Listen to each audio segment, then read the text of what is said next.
Hello students, my name is Vidya and a warm welcome to my channel. I'm going to teach you step-by-step process of finding modular exponentiation. The given question is of the kind a raised to power of x mod p. Now if p is prime number and if a is not divisible by p, if these two conditions satisfy, immediately you go ahead with applying step 1, that is Fermat's theorem. I have taught you Fermat's theorem in my previous video. The link of the same is given in the right hand top corner. So Fermat's theorem say that if you have a computation of a raised to p minus 1 mod p, if p is prime and a is not divisible by p, then you can easily replace this with 1. Students, kindly note that we can apply Fermat's theorem only and only because in the given question a p, that is 7, is a prime number and a, which is 2, is not divisible by p. So if this condition applies, the step 1 is you can easily use Fermat's theorem. So what is a in our case? 2. What is p in our case? 7. So 2 raised to 7 minus 1 mod 7, that is 2 raised to 6 mod 7 is equal to 1. So we have arrived at this answer. However, what is asked in the question is 2 raised to 1000 mod 7. So in order to do that, we go to step 2. Now we have been asked 2 raised to 1000 mod 7 and we have with us the answer of 2 raised to 6 mod 7. Therefore, what you have to do is you take 1000,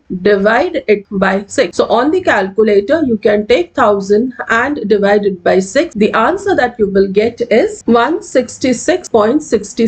So when you divide 1000 with 6 into 166 results in 996 and the remainder is 4. Now represent 1000 in the form of 6, 166 and 4. How is that? So this division basically means that you can represent 1000 as 6 into 166 plus 4. Now since we are dealing with the question of exponentiation, this addition becomes multiplication and hence we'll represent this as 2 raised to 6 into 166 and this addition becomes multiplication. So 2 raised to power of 4. So we represented 2 raised to 1000 as 2 raised to 6 into 166 into 2 raised to 4. Now since we are doing modular arithmetic, we can write this as 2 raised to 1000 mod 7 is 2 raised to 6 mod 7 raised to 166 into 2 raised to 4 mod 7. From Fermat's theorem, we already know that 2 raised to power of 6 mod 7 is 1. So 1 raised to 166 into what is 2 raised to 4? It is 16 mod 7. And what is 1 raised to 166 remains 1. And how do you find 16 mod 7? So I have taught you modular arithmetic in my previous video. Again, you can find the link of the same in the notification on the top right corner. However, quickly I'll revise it here. So you take 16, divide it by 7. So 7 into 2 is 14 and remainder is 2. Modular arithmetic always gives us the remainder. So 16 mod 7 is 2 and the final answer of 2 raised to 1000 mod 7 is equal to 2. Now rather writing the question as 2 raised to 1000 mod 7, this question could also be asked in another way, that is what is the remainder of 2 raised to power of 1000 divided by 7. So when you say 2 raised to power of 1000 divided by 7, it means that we have to compute 2 raised to power of 1000 mod 7 and the remainder is 2.